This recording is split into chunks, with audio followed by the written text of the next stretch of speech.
Thousands of people across the country believe in UFOs, and their ranks are growing daily. Even NASA is looking for extraterrestrials, spending $2 million a year on its ET project. Many believe extraterrestrial visitors are already here.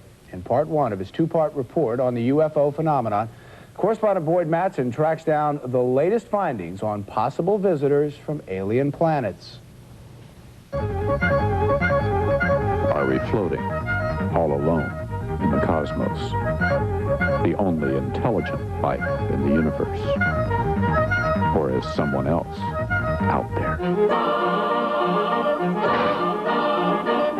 Either UFOs represent some genuinely anomalous, extraordinary scientific phenomena which could enhance our science and our technology, or if not, then all they are the greatest popular delusion of this century. Either way, I think they'd merit attention. James Oberg has conducted his own studies of all the NASA pictures taken by the explorers we've sent to search the heavens. Despite the rumors, so far, he's seen no UFOs. Maybe he's looking in the wrong place. We went to Fyffe, Alabama, population 1,200. Since February 10th, many of the locals believe UFOs have come here to watch us. As soon as we parked our car, we could see the object on the horizon between the two tallest trees. The object would move slowly toward the left, from the left toward the right on the horizon. We never took our eyes off of the object. The object just disappeared. Susan Stockman, reporter for the Rainsville Weekly Post, was in Fyffe last week with a photographer, hoping to get a picture of the UFO she and the neighbors had been seeing. These are the photographs that Terry took Thursday night. You can see the movement of the object across the, on the horizon above the trees, and you can see where it went at an altitude just before it disappeared from our sight.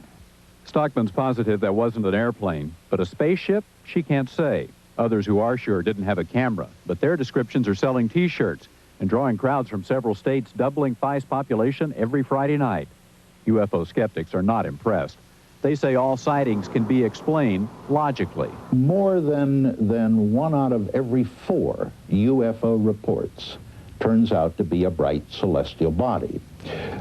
In some cases, the trigger mechanism may be a re-entering satellite or space debris. In some cases, it's a meteor fireball. After 40 years of UFO reports, there is not a single bit of physical evidence. Philip Klass believes if they were really out there, they'd land on the White House lawn and say, "Take me to your leader," or "I am your leader." More sympathetic investigators say UFOs are not that blatant, but the evidence of their existence is there, if you know where to look. Our search for space aliens has brought us here to Gulf Breeze, Florida, where the bayous and the moss hanging from the trees creates a look that you might suspect would be inviting to beings from another planet. And it was here, in 1987, that a local builder named Ed first began seeing what he thought were spaceships. He couldn't be sure, so he took pictures of them. Ed's pictures prompted a rash of corroborating stories. To date, the paper has been told of 78 sightings by 135 different people, including the publisher's own parents. And they said, "That's what we saw." So with that corroboration, I lost, for all practical purposes, lost all fear of going ahead and printing it. Because if you can't trust your mother, who can you trust? There is not, to my knowledge, a single photograph of a craft-like object that can stand up to rigorous scrutiny. If Ed's pictures are fakes, how did others in Gulf Breeze take these photos of a similar UFO? And how do you explain the unrelated eyewitnesses? It was a saucer-shaped big object with a white light shining beneath it and had portals around it.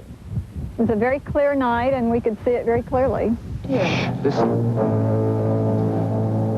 UFOs, unidentified, yes, but for millions who've seen them, something real exists out there, and their stories are hard to ignore. On Monday, we'll continue our investigation of the UFO phenomena and meet 2 families with their own personal stories. One claims to have communicated with a visiting UFO, the other to have been abducted by aliens. You know, people think this always happens in the South or in the Midwest, but actually, and to people that People we nobody don't knows, know, right. but actually former President Jimmy Carter in 1969 thought he saw a UFO. Oh, that's right. And described it and everything. I think still believes it. Possibly it was. That's on right. Monday. We'll have more.